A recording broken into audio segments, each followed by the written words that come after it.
मोदी सरकार के बिल पर सपा देगी साथ, अखिलेश यादव ने रखी सोशल मीडिया पर अपनी बात। दिल्ली से लखनऊ तक बड़ी हलचल, क्या बदलने वाला है पूरा सियासी खेल। महिला आरक्षण और परिसीमन पर अखिलेश का नया दांव, क्या बदलेगा चुनावी खेल। सियासी गलियारों में होने लगी चर्चा, योगी ने भी गड़ाई नजरें, अब आगे क्या होगा।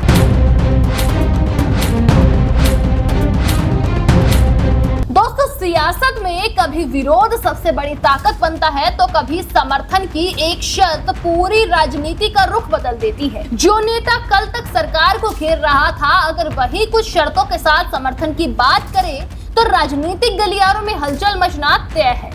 और कुछ ऐसी ही चर्चा इस समय उत्तर प्रदेश से लेकर दिल्ली तक हो रही है, क्योंकि समाजवादी पार्टी के अध्यक्ष अखिलेश यादव ने महिला आरक्षण और परिसीमन को लेकर ऐसा दांव चला है जिसने नई बहस शुरू कर दी है। अब सवाल उठ रहे हैं कि क्या अखिलेश यादव मोदी सरकार के इस बिल का समर्थन करेंगे।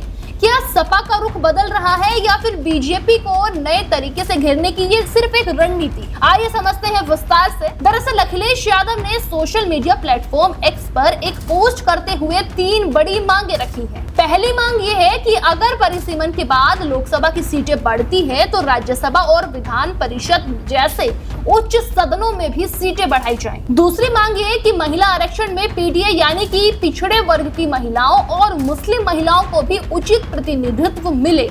और तीसरी मांग ये है कि महिला आरक्षण को सिर्फ भविष्य के लिए न छोड़ा जाए, बल्कि 2027 के उत्तर प्रदेश विधानसभा चुनाव से ही लागू किया जाए। दोस्तों, ये 3 मांग अब पूरे राजनीतिक घटनाक्रम का केंद्र बन गई है। राजनीतिक विशेषज्ञों का मानना है कि अखिलेश यादव ने सीधे बिल का विरोध नहीं किया, बल्कि अपनी शर्तें सामने रखी।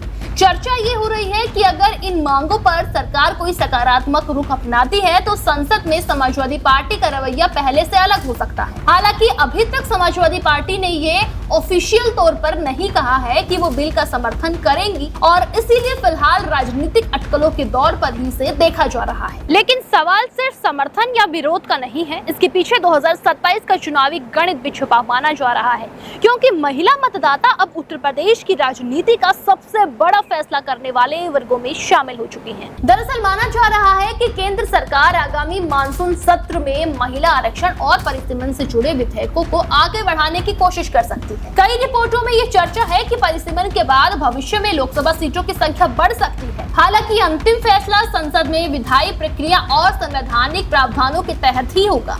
और ऐसे समय में अखिलेश यादव ने अपनी 3 मांगे सामने रखकर राजनीतिक बहस को नया मोड़ दे दिया है। जानकार मानते हैं कि समाजवादी पार्टी अब सिर्फ पीडीए की राजनीति तक सीमित नहीं रहना चाहती है, बल्कि पार्टी महिलाओं, युवाओं और नए सामाजिक वर्गों तक भी अपनी पहुंच बढ़ाने की कोशिश कर रही है। दोस्तों, यही वजह है कि पिछले कुछ समय में महंगाई, बेरोजगारी, किसान, महिला आरक्षण और दूसरे जन सरोकार के मुद्दों को लगातार उठाया जा रहा है। यानी एक तरफ महिला आरक्षण की मांग तो दूसरी तरफ चुनावी रणनीति और तीसरी तरफ महिला नेताओं की बढ़ती सक्रियता है। यही वजह है कि सियासी गलियारों में इस पूरे घटनाक्रम को सिर्फ एक बयान नहीं, बल्कि बड़े चुनावी प्लान के तौर पर देखा जा रहा है। अगर समाजवादी पार्टी की सक्रियता देखें तो डिंपल यादव लगातार संसद में सरकार को घेर रही है। इकरा हसन प्रदेश के अलग अलग जिलों में लगातार कार्यक्रम कर रही है। युवा सांसद प्रिया सरोज भी संगठन और जनता के बीच सक्रिय दिखाई दे रही है। राजनीतिक विशेषज्ञों का मानना है कि समाजवादी पार्टी इस बार महिला नेताओं को चुनावी अभियान में बड़ी भूमिका दे सकती है। हालांकि इस संबंध में अभी तक पार्टी की तरफ से कोई आधिकारिक घोषणा नहीं हुई है, तो दूसरी तरफ बीजेपी भी पूरी तैयारी के साथ मैदान में। पार्टी महिला सशक्तिकरण, सरकारी योजनाओं और संगठन की मजबूती को अपने बड़े चुनावी मुद्दों के रूप में पेश कर रही है। बीजेपी का मानना है कि महिलाओं के लिए केंद्र और राज्य सरकार की योजनाओं का लाभ सीधे जनता तक पहुंच सकता है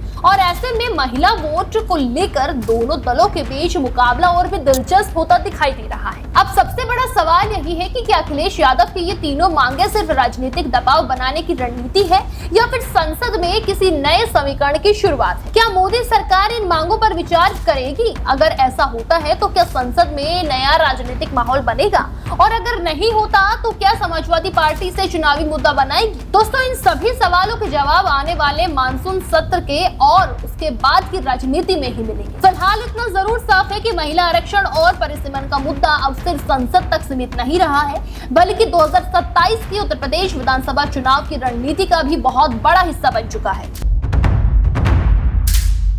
देश दुनिया की हर बड़ी सटीक और भरोसेमंद खबर देखने के लिए अभी विजिट करें हमारे वेबसाइट nowuttarpradesh.com और nownoida.com पर, क्योंकि यहाँ आपको सिर्फ सुर्खियां नहीं बल्कि पूरी जानकारी मिलेगी।